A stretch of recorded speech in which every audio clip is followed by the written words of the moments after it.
അതുപോലെ എല്ലാവരെയും ആശങ്കയിലാക്കുന്ന മറ്റൊരു കാര്യം കൂടി ട്രംപ് പറഞ്ഞിട്ടുണ്ട്. അതായത് ഈ കാര്യങ്ങൾ ഇതേ രീതിയിൽ തന്നെ മുന്നോട്ട് പോകാനാണ് താൻ ആഗ്രഹിക്കുന്നത്. കാരണം പെട്ടെന്നൊരു ഡീലിലേക്ക് എത്തിച്ചേർന്ന് കഴിഞ്ഞാൽ, അതായത് സ്ഥിതിഗതികൾ ശാന്തമാക്കാൻ വേണ്ടി പെട്ടെന്ന് ഒന്നും ആലോചിക്കാതെ ഇറാനുമായിട്ടൊരു കരാറിൽ ഒപ്പിട്ട് കഴിഞ്ഞാൽ ഇനി 2-3 വർഷങ്ങൾക്ക് ശേഷം കാര്യങ്ങൾ വീണ്ടും പഴയപടിയാകും.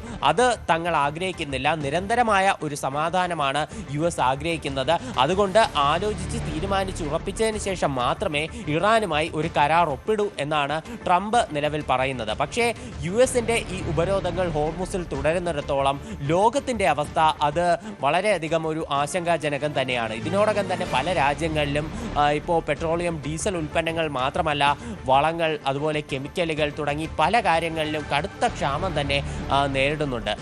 അതുപോലെ ഇപ്പോൾ ട്രംപ് തന്നെ US കോൺഗ്രസിനെ തെറ്റിദ്ധരിപ്പിക്കാനുള്ള ചില നീക്കുപോക്കുകളും കൂടി US-ൽ നടത്തുന്നുണ്ട്. അതായത് ഈ ഇറാനുമായി പാകിസ്ഥാനാണ് ഈ വിഷയത്തിൽ ഇപ്പോൾ ഇടപെട്ടിരിക്കുന്നത്, മധ്യസ്ഥ ശ്രമം നടത്തുന്നത്. ആദ്യ ചർച്ച നടന്നിരുന്നു. രണ്ടാമത്തെ ചർച്ചയുമായി ബന്ധപ്പെട്ട് പാകിസ്ഥാന്റെ ഭാഗത്ത് ശ്രമങ്ങൾ ഉണ്ടായി, പക്ഷേ അത് നടന്നില്ല.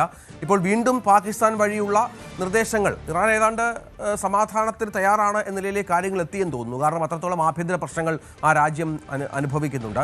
ഭരണകൂടത്തിൽ ഭിന്നതയുണ്ട്, സാമ്പത്തികമായ പ്രശ്നമുണ്ട്, ഉപരോധം അവർക്ക് ചില്ലറ പ്രതിസന്ധികളല്ല സൃഷ്ടിക്കുന്നത്. അങ്ങനെ നിൽക്കുന്ന ഒരു രാജ്യം സമാധാനത്തിന് തയ്യാറായി നിൽക്കുമ്പോഴും അവരുടെ ചില നിബന്ധനകൾ, നിർദ്ദേശങ്ങൾ അത് പാകിസ്ഥാൻ വഴി അറിയിച്ചത് ട്രംപിനെ ചൊടിപ്പിച്ചിരിക്കുന്നു എന്നാണ്. അത് ട്രംപ് ഇനിയിപ്പോൾ ട്രംപിന്റെ നീക്കം എന്താകുമെന്നുള്ളതാണ് കാത്തിരുന്ന് കാണേണ്ടത്, അല്ലേ?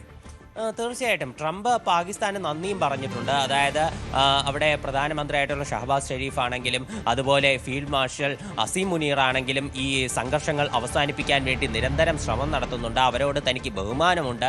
പക്ഷേ പാകിസ്ഥാനാണെങ്കിലും കാര്യങ്ങൾ ഒരു നീക്കുപോക്കുണ്ടാക്കാൻ നിലവിലുള്ള ഇറാനിലെ നിലപാട് കാരണം സാധിക്കുന്നില്ല എന്ന് ട്രംപ് മാധ്യമങ്ങളോട് പ്രതികരിക്കവേ പറഞ്ഞിരുന്നു.